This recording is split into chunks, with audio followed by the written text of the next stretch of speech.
Was wir heute gemacht haben. Zum einen, der Kamin brennt wunderbar und völlig problemlos.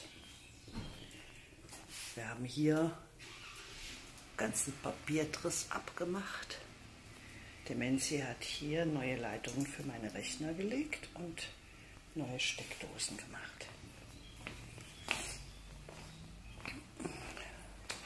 Oben ist jetzt alles sauber.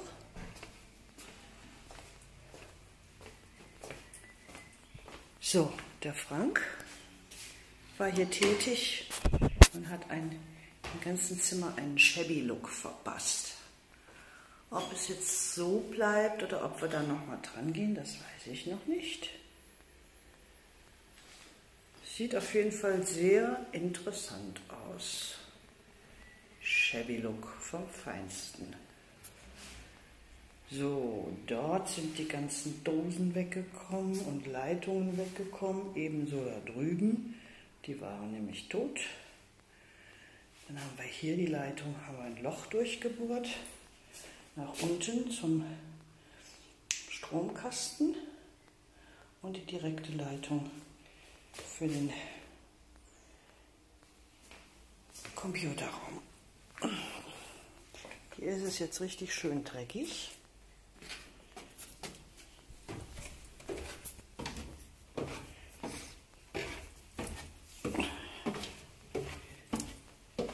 So, hier unten haben wir festgestellt, dass der gesamte Strom des Raums über die Starkstromleitung der Sauna lief.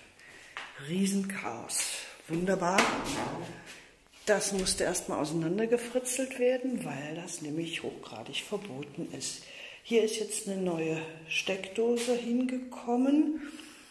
Da kommt ein Schalter hin, damit ich den Whirlpool ein- und ausschalten kann. Bis hierher wird die Vorbauwand gemacht, 20 cm nach vorne.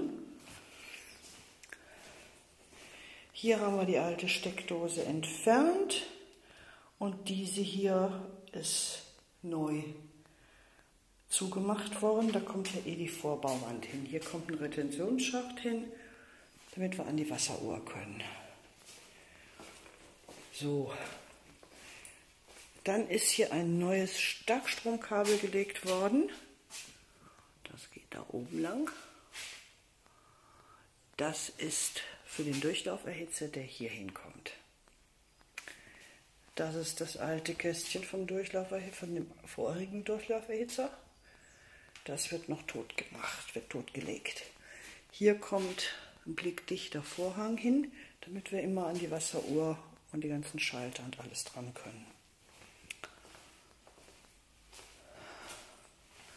So, hier haben wir ein neues Loch drin und jede Menge Leitungen, die für den Computerraum sind und das Starkstromkabel.